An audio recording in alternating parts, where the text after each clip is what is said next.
तो फिर तुझे दुनिया की चीज़ें समझ आएंगी, दुनिया के जो मेयार और दुनिया की अशिया के ऊपर तेरा तफक्कर और ख्याल चल सकता है। अगर मोहम्मद अरबी सल्लल्लाहु अलैहि वसल्लम का मामला आ जाए तो अकल कुर्बा कुन बपेश मुस्तफ़ा, नबी पाक की ज़ात के सामने अपने अकल को कुर्बान कर, फिर देख तुझे इश्क मुस्तफ़ा की दौलत किस तरह नसीब होगी और कैसे मामला समझ आना शुरू हो जाए।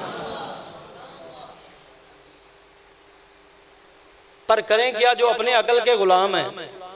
शैतान भी वैसे अपने अकल का गुलाम ही था। उसने कहा था अल्लाह के सामने खड़ा होकर और रब के हुजूर मुनाजरा अपना पेश करना शुरू कर दिया। इल्म उसके पास भी बड़ा था, बड़ा दावा और बड़ा मान था अपने इल्म और इबादत का। तो अल्लाह के हुजूर अल्लाह का हुक्म आ गया उस जुदूल आदमा। अब ईमान और इश्क और मोहब्बत का तो तकाजा ये था जो फरिश्ते पूरा कर रहे थे। इधर हुक्म हुआ, उधर वो सजदे में गिर गए। भाई हमारे मालिक ने फरमा दिया है, वो अपनी ज़ात को हम उसे सजदा करने के लिए तैयार हैं। वो बैतुल्लाह शरीफ की तरफ हुक्म फरमाए तो हम उसके हुक्म के पाबंद हैं। कोई हम अपनी अकल थोड़ी इस्तेमाल करने वाले हैं। वो फरमाए बैतुल्लाह को सजदा करो, हम बैतुल्लाह को सजदा कर लें। फरमाए मुझे करो, हम उसे सजदा कर लेंगे। फरमा दे आदम को करो तो हम आदम को कर लेंगे। हम कोई अपने गुलाम हुक्म के गुलाम थोड़ी है, हम अपनी ख्वाहिशात नफसानिया के पैरोकार थोड़ी है। हम तो अल्लाह का हुक्म मानने वाले हैं। तो ईमान कामल और इश्क कामल का मामला तो ये है। उधर हुक्म खुदाबंदी हुआ, उधर फरिश्ते सरबा सुजूद हो जाते हैं। लेकिन आदम अपने अकल के मुताबिक यानी कि शैतान को सजदा करना गवारा ना हुआ कि मैं आदम को क्यों का सजदा करूं, क्योंकि वो अपने अकल को लेकर अपने इल्म को लेकर इतरा रहा था और अल्लाह रब्बुल इज्जत के सामने खड़ा होकर मालिक को ये कह रहा था खलक़तनी मिन नार व खलक़तहू मिन तीन, मुझे तो तूने आग में पैदा किया, आग में से पैदा किया और आदम को खाक में से पैदा किया है।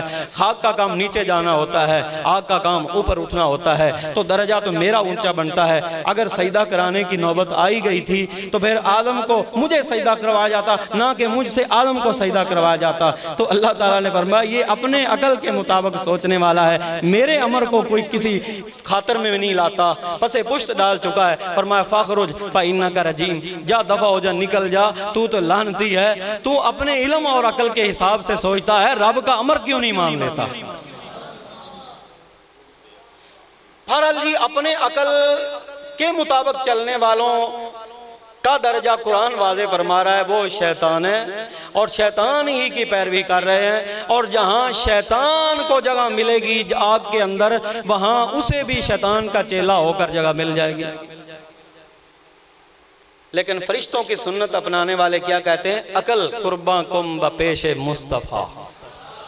जब ज़ाते मुस्तफ़ा का मामला आ जाए, जब हुस्ने मुस्तफ़ा का मामला आ जाए, जब नूर मुस्तफ़ा का मामला आ जाए, जब आप सल्लल्लाहु अलैहि वसल्लम की खूबियों, शानों, शौकतों, अजमतों और इज्जतों का मामला आ जाए तो फिर तुमने अपने अकल पर नहीं सोचना है। जो अल्लाह फरमा रहा है या रसूलुल्लाह खुद फरमा रहे हैं या उनसे सीख कर, देख कर, आपकी ज़ात का मुशाहिदा करके हुजूर के मुबारक सहाबा बयान कर रहे हैं, उसकी पैरवी में आ जा ताकि तेरी बचत हो जाए, शैतान होने से बच जाए।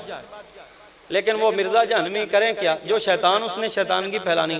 वो कहता नहीं जी अकल नहीं मानता है किसी जिस्मदार चीज का साया ना हो, उसे कहे अपने अकल को छोड़, सहाबा की बात सुन जरा। हुजूर के मुबारक सहाबा क्या बयान फरमाते हैं, फरमाते हैं लम यकुन युरा लहू जिल्लुन फी शम्सिम वला कमर।